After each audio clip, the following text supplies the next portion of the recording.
Hello everyone, I am William and welcome back to The Legend of Zelda, Tears of the Kingdom.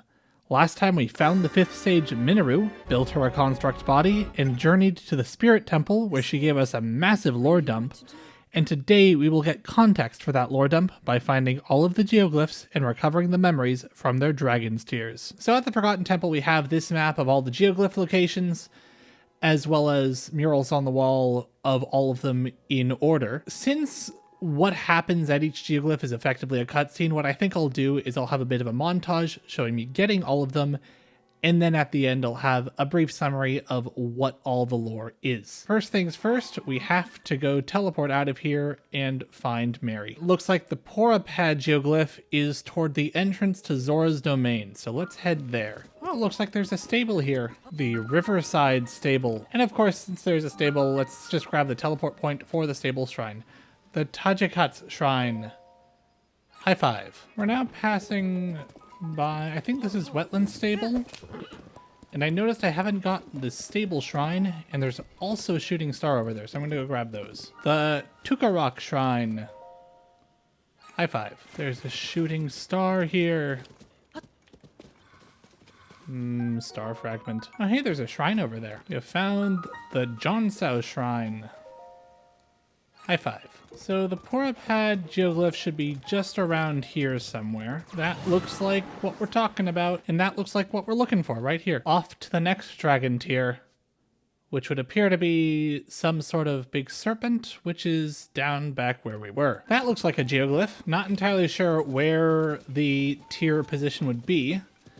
So I think what I'll do is I'm going to go get auto build, use this hot air balloon schematic that we got. So now that we have a high vantage point, what looks like it could be a good point for a tier? Maybe it's this over here, and that's not correct. Option 2, Skyview Tower. Whee! Oh, the bit that's tier shaped probably. Nope, but that's a Korok. Yeah, haha.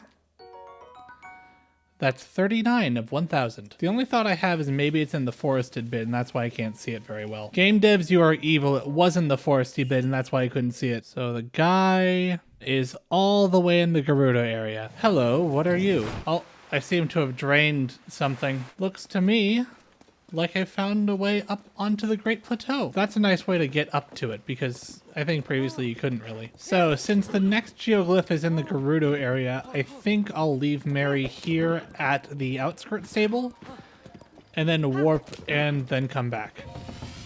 Whee!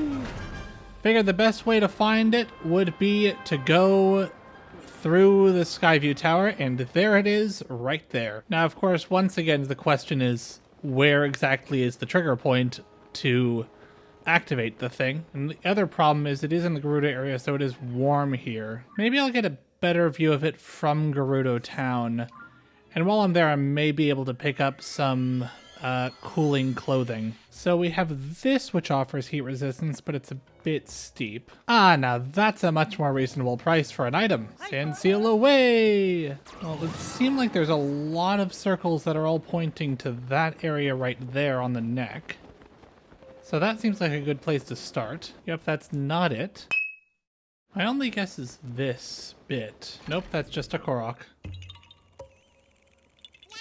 Yeah, haha!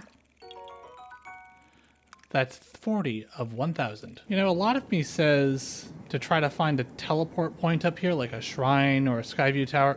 There's the Skyview Tower over there. The Gerudo Highlands Skyview Tower. This one doesn't seem to have an entrance, so the base is just buried, but there is a cave underneath. I regret nothing! Plonk. These look like the foundations of the Skyview Tower, and we're up! And whee! Map acquired. Right, now unfortunately I do think I am further away from the geoglyph than I wanted to be initially. But hopefully this should give me a better vantage point of it. Oh, of course it's just right here. Looks like the lady is up here. There's a Korok over there. Korok. Yeah, haha. That's 41 of 1,000. The Turakawak Shrine. And it seems to be slightly covered in vines. I think I'll need to head in from higher ground. Then Tulin can help me clear the rest of the distance. High five. Leap of faith. That worked. Those look like geoglyph markings. I was going to use that hot air balloon for the vantage point. But luckily, I found it already. Next up, we have the dagger. And the dagger is all the way over on the far southeast corner. Right, Mary? We have a long journey ahead of us. There's a Korok up there. And Korok. Yeah. That's 42 of 1,000. Now, last time I wanted to take this bridge, there was a big dragon guarding it, and I ran away like a little sissy baby. But now I'm feeling more confident since I have the headband that protects me from heat. Let's see if that helps. It didn't help much, so until I can get better armor / more health, I think Gleoks are off limits. There's a Korok here. Korok! Yeah. That's 43 of 1,000. Oh, there's another Korok over here. And plonk. Yeah. That's 44 of 1,000. Now, in Breath of the Wild, there was a stable right around here, and there it is. Nice. We've arrived at Lakeside Stable. Now, there should be a shrine around here for the teleport point. There's the stable shrine. Fortunately, it's up a bit of a cliff, so I can't exactly get there right now. Hello, where are you trying to go? And we have brought you to your friend. Yay! That's 46 of 1,000. So Lurelin Village is closed due to piracy. But may as well grab the shrine while we're up here. The Sifumim Shrine. High five. There's the geoglyph down there. That looks like something of interest, but oh, frick. I did that wrong. This looks like a Korok. Yeah. That's 47 of 1,000. So just as a hunch, I'm gonna say that the tier point is probably at the very tip of the sword. I did traverse this entire thing. I didn't see the point that I needed to. Maybe it's just where the Korok was, but on the other side. There is the bit that we want. I think the next step is to go and get the Skyview Tower that's over there, and then we'll see which geoglyph to go to next. We have arrived at the Skyview Tower. Unfortunately, it seems to be a bit spike happy right now. They're directly blocking the door. Maybe if I built a shelter for the spikes, they could become dry and then burn. Now, are those dry enough to burn? Yes, let's go. I solved the puzzle. And whee! Map acquired. We have the crab guy, who is all the way back up in Hebra. Why are you like this game? Oh, the spikes are gone now. Where did they go? Nobody knows. To avoid the Gleark, I think I'll go swing by Hateno. We have arrived at Hateno Village. There seems to be a lot of mushrooms at Hateno now. Wonder what's up with that. Straight up to the Zanmik Shrine. High five. With the shrine gotten, let us be on our way all the way to the friggin' Hebra region. I wonder why this bit up to the north of the castle was never made a path between Breath of the Wild and Tears of the Kingdom, because it's a really nice way to get from the Eldin and Akala and Zora's Domain areas over to the Hebra region. Here seems to be the geoglyph. That looks like a point of interest. Next one we have is down here. I just came from Kakariko Village. Why do I have to travel all the way back? Let's grab this shrine that's just over here. Sepapa Shrine. High five. Back through Kakariko and up this way. So there's a great big hole in the ground over there. That's new. Unfortunately, it looks like Mary's stuck on the other side of the gloom, so looks like we'll just have to walk from here. That is the Ogim Shrine. May as well activate it just for the teleport point. But we'll do the shrine quest later. I like those shrines. I think that's a really cool idea. I mean, it's not too dissimilar from the ball and pedestal shrines from Breath of the Wild, but it has some interesting visual flair, and I like that. Not to mention you get the teleport point before you do the shrine. Time to climb up Mount Mineru. Looks to me like there are the makings of a car here. Where are you trying to get to? Oh, you're going all the way up there, but luckily, so are we. Let us be on our way. We have made it to your friend. Yay! That's 49 of 1,000. Ah! No, no, no, no, no, no, no. No, no, no, no, no, no, no. No, no, no, no, no, no, no. Oh, the ice-like is helping somehow. The Gloom Hands took some of it, but not all of it. So may as well rebuild what's left. And we have arrived at the Mount Mineru Skyview Tower. And whee! Map acquired. The next geoglyph is right there from the looks of it. Oh, what the heck is that? There's a star fragment here. I caught a shooting star mid-air. That's awesome. And I'm going to guess the tier is right here. The tier is not right here, but this is a Korok. Yeah. That's 50 of 1,000. Oh, here's the tier. The next geoglyph is over here. Let's just warp back to Kakarika Village to pick up Mary and head over there. There it is. Just looking for an area with some unusually thick lining. There's a Korok. Yeah.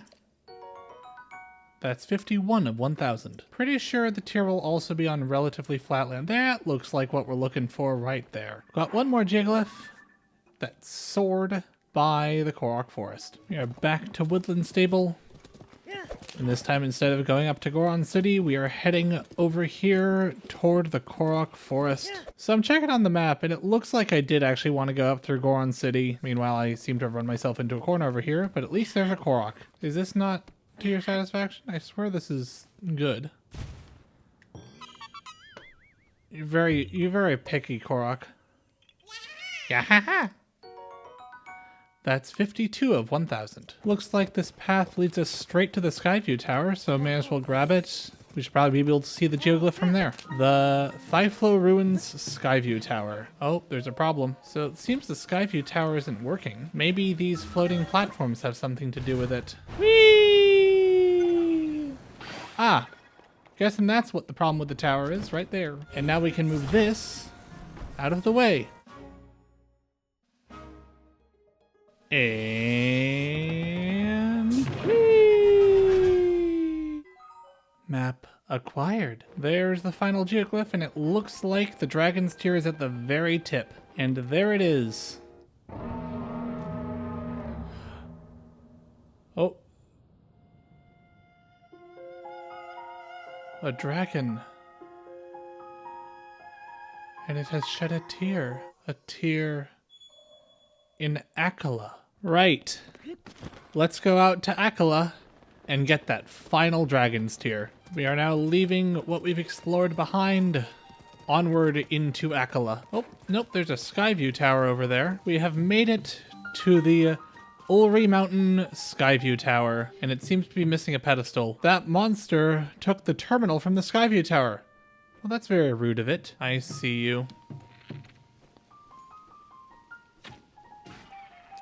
Got it. So now we have the terminal. Let's just put it in place. And